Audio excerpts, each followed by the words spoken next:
Bonjour. Aujourd'hui, je gère tout en parfaite Wonder Woman. Il est 18 heures. Sortie des bureaux. Devant moi, une femme. Elle quitte son travail d'un pas vif, presque en courant. Elle a l'air au bout du rouleau. Au bout de l'un de ses bras, qui a l'air 2 fois plus grand que l'autre, plus long que l'autre, elle tient un sac plein de courses. Oui, les courses, c'est son truc. Elle y va à midi, lors de sa pause déjeuner. Elle ne déjeune d'ailleurs pas toujours, ou vite fait. Elle aime choisir que sa nichée soit bien nourrie. Alors, elle a décidé que ce seraient des produits frais. Il faut donc s'approvisionner chaque jour ou très régulièrement. Nourrir ses petits, nourrir ses enfants, c'est son rôle. Les nourrir sainement, c'est sa mission. De l'autre côté, de l'autre main, elle attrape son portable qui sonne. Apparemment, une copine qui ne va pas bien. Alors, tout en filant à toute allure pour récupérer ses enfants avant la fermeture de la garderie, elle écoute son amie. 18h14. Elle arrive à 1 minute de la fermeture. Ses enfants ne sont pas les derniers. Mais elle sait bien que les animatrices sont aussi des mamans. Et qu'elles aussi ont des enfants qui les attendent à la maison. Être à l'heure, c'est son devoir. Elle va donc maintenant pouvoir rentrer enfin chez elle, après sa journée de boulot, auprès d'un patron exigeant. Elle va faire la cuisine, un bon petit plat, avec de bons produits. Rappelle-toi, c'est son rôle, c'est sa mission. Évidemment, il ne faudra pas oublier d'ajuster chaque plat selon le goût des enfants, du mari, et également s'adapter à l'allergie du petit dernier.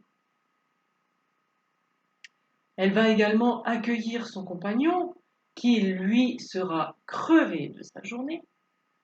Peut-être préparera-t-il la table, peut-être l'aidera-t-il, peut-être jouera-t-il avec les enfants. Pendant que les légumes cuisent, elle en profite pour vérifier les devoirs des enfants. Car oui, elle a décidé que elle seule s'en sont capables. Elle veut que ce soit bien fait. Et son compagnon est trop cool, d'après elle. Ou bien, elle veut que ce soit fait avec bienveillance. Et son compagnon lui semble trop strict, trop dur. Donc, elle fait elle-même. Après le repas, elle range la cuisine, elle vérifie en un clin d'œil le contenu du frigo pour ses courses de demain, elle lit une histoire à l'un, elle écoute le récit de la journée de l'autre, elle donne de son amour, elle donne de sa patience à chacun. C'est sa mission. Avant de se coucher, elle met en place le petit déjeuner pour le lendemain. Oui, car elle souhaite se lever en douceur, afin de ne surtout pas déclencher un mal de crâne dès le matin. Aïe, elle a oublié d'appeler sa grande-tante Henriette pour son anniversaire. Culpabilisation totale. Surtout qu'il est trop tard. Tante Henriette ne répond plus au téléphone après 20h. Bon, pas grave. Un truc de plus à faire demain. Et maintenant, c'est l'heure du dodo. Enfin, si le cerveau veut bien se reposer un peu. Car lui trotte en tête sa réunion de demain, qu'elle n'a pas tout à fait terminé de préparer. Le fait de rappeler à sa fille, qui veut tout faire toute seule, de préparer son sac de judo, parce qu'elle l'aura peut-être oublié. Également la recette de sa collègue qui a l'air super pour faire avaler toutes sortes de bonnes choses et de bons aliments à toute la famille. Elle repense également au texto qu'il faudra envoyer demain, courant de l'après-midi, à son mari ou à son compagnon pour lui rappeler que nous sommes jeudi et que c'est lui qui va récupérer les enfants à la garderie. Elle se couche. Elle se couche et elle se rend compte qu'elle ne se rappelle plus à quand remonte la dernière fois où on lui a demandé comment elle va. Comment elle va, elle? En y réfléchissant, un peu, pas trop, elle se rend compte qu'elle non plus ne se pose pas la question. Mener toutes ces vies en parallèle, être sur tous les fronts, être, eh bien, c'est sa mission. Elle n'est pas malheureuse, ça non. Elle est même heureuse de mener à bien toutes ces missions, quotidiennement, jour après jour. Néanmoins, une question lui traverse parfois l'esprit. Pourquoi? Pourquoi, alors que rien ni personne ne l'y oblige, doit-elle être au top à chaque instant?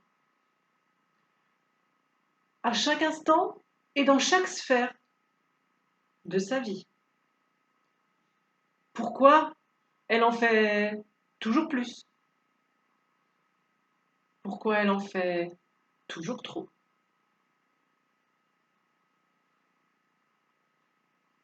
Bienvenue les amis dans le monde des Wonder Woman.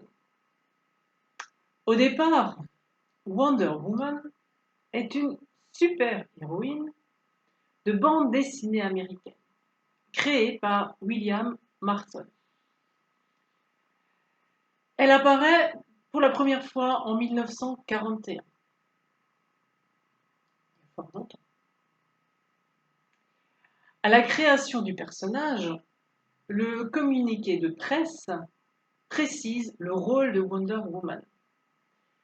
Alors, Wonder Woman a été créée et conçue par le docteur Marston dans le but de promouvoir au sein de la jeunesse un modèle de féminité forte, libre, courageuse, pour lutter contre l'idée que les femmes sont inférieures aux hommes et pour inspirer aux jeunes filles la confiance en elles et la réussite dans les sports et les activités et même les métiers monopolisés par la gente masculine.